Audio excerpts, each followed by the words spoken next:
بسم اللہ الرحمن الرحیم۔ صرف 5 منٹ کا مدرسہ قرآن و حدیث کی روشنی میں 147واں دن 27 جمادی الاولیٰ۔ نمبر 1، اسلامی تاریخ۔ غزوہ خندق میں محاصرے کی شدت۔ ابو سفیان کی قیادت میں 10,000 کا متحدہ لشکر مدینہ پہنچا۔ شہر کی حفاظت کے لیے کھودی ہوئی خندق کو دیکھ کر مشرکین حیران رہ گئے۔ رسول اللہ صلی اللہ علیہ وسلم نے 3,000 صحابہ کو ان کے مقابلے کے لیے روانہ کیا۔ دونوں لشکروں کے درمیان خندق حائل تھی۔ ابو سفیان مدینہ کا محاصرہ کر چکا تھا۔ بنو قریظہ اور مسلمانوں کے درمیان معاہدہ تھا، اس لیے وہ جنگ میں شریک نہیں ہوئے۔ بنو نذیر کے سردار حوی بن اخطب نے بڑی جد و جہد اور کوشش کے بعد بنو قریظہ کے سردار کعب بن اسد کو لالچ دے کر مسلمانوں سے بدعہدی کرنے پر آمادہ کر کے اپنے ساتھ شامل کر لیا۔ اس بدعہدی سے مسلمانوں کو بڑا صدمہ ہوا۔ دوسری طرف منافقین مسلمانوں سے حیلہ سازی اور بہانہ بازی کر کے میدان چھوڑ کر جا رہے تھے۔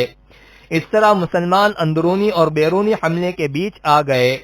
محاصرے کی شدت اور سختی کے باعث آپ صلی اللہ علیہ وسلم نے بنو غطفان کو مدینہ کی 1/3 پیداوار دے کر ابو سفیان کے لشکر سے الگ ہو جانے پر صلح کا ارادہ فرمایا، مگر حضرت سعد بن معاذ اور سعد بن عبادہ رضی اللہ عنہما جیسے بہادر صحابہ نے عرض کیا، یا رسول اللہ، ہم تلواروں کے علاوہ ان کو اپنا مال ہرگز نہیں دیں گے، وہ جو کرنا چاہیں کر لیں، ہم مقابلے کے لیے تیار ہیں۔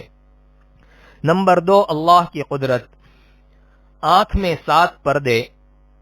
انسان کے ہر عضو میں اگر غور کرو گے تو اللہ کی بڑی قدرت نظر آئے گی۔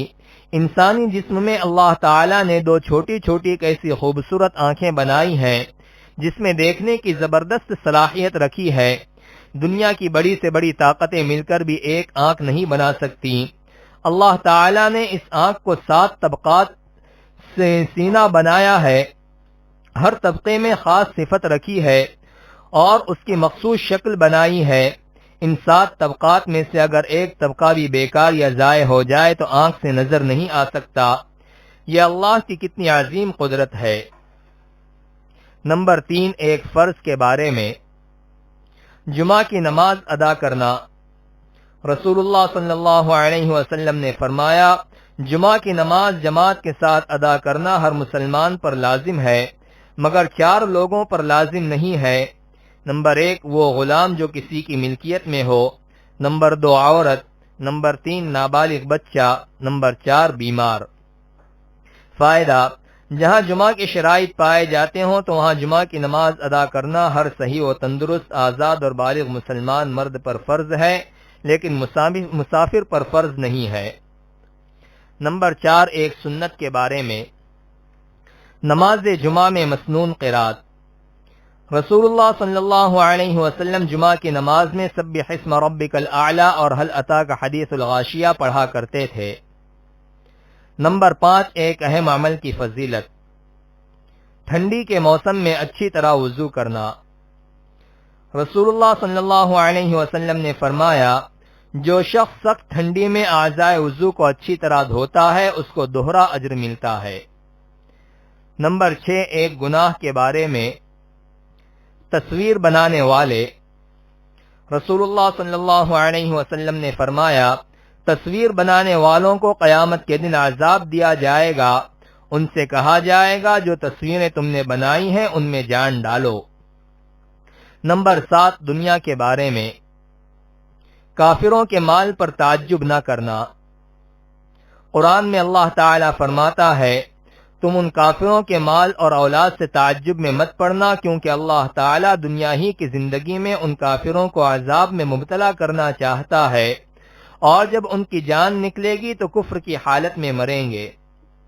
خلاصہ: کافروں کو جو مال و اولاد دی جاتی ہے ان کی زیادتی سے کسی کو تعجب نہیں ہونا چاہیے، کیونکہ انہیں اللہ تعالی ان چیزوں کے ذریعے ان کی نافرمانی اور بغاوت کی وجہ سے عذاب دینا چاہتا ہے۔ نمبر 8، آخرت کے بارے میں۔ داہنے ہاتھ میں اعمال نامے والے۔ قرآن میں اللہ تعالی فرماتا ہے، اے انسان، تو اپنے رب کے پاس جانے تک عمل کرنے کی پوری کوشش کر رہا ہے اور تجھے اس عمل کا بدلہ ملنے والا ہے۔ تو جس کا نامہ اعمال داہنے ہاتھ میں دیا گیا اس سے آسان حساب لیا جائے گا، وہ اپنے گھر والوں کے پاس خوش ہو کر لوٹے گا۔ نمبر 9، طب نبوی سے علاج۔ مہندی سے علاج۔ رسول اللہ صلی اللہ علیہ وسلم نے فرمایا، مہندی کا خضاب لگاؤ کیونکہ یہ تمہاری جوانی، حسن و جمال اور مردانہ قوت کو بڑھاتی ہے۔ نمبر 10، قرآن کی نصیحت۔ قرآن میں اللہ تعالی فرماتا ہے، اے ایمان والو، تم اللہ اور اس کے رسول سے آگے بڑھ کر بات مت کرو اور اللہ تعالی سے ڈرتے رہو، بے شک اللہ تمہاری باتوں کو سننے والا اور کاموں کو جاننے والا ہے۔